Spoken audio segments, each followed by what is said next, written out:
There is something known as exhausting the alternatives. There is a concept known as exhausting the alternatives.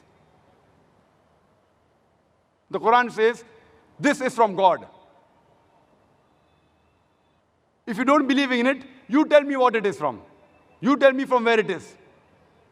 The Quran says, this book is from God. The book is from Allah.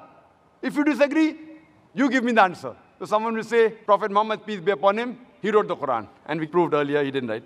He lied. Why did he lie?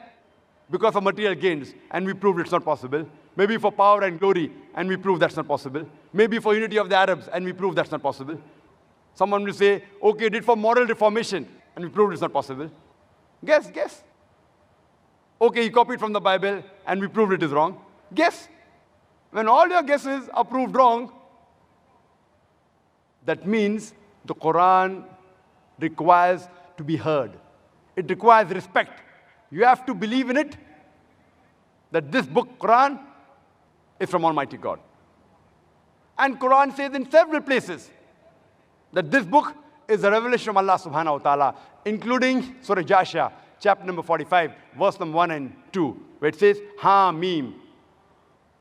Tanzilul Kitab min Allahi Azizul Hakim. That Ha Mim, this is a revelation of the book from the Lord of the worlds, exalted in power and full of wisdom. The Quran says in several places that this book is the book of Almighty God. It's mentioned in Surah Anam, chapter number 6, verse number 19. Surah Anam, chapter number 6, verse number 93. It's mentioned in Surah Yusuf, chapter number 12, verse number 1 and 2. In Surah Taha, chapter number 20, verse number 113. It is mentioned in Surah Sajda, chapter number 32, verse number 1 to 3. In Surah Yasin, chapter number 36, verse number 1 to 3. It's mentioned in Surah Az-Zumur, chapter number 39, verse number 1. In Surah Ghafir, chapter number 40, verse number 2. It's mentioned in Surah Jasha, chapter number 45, verse number 2.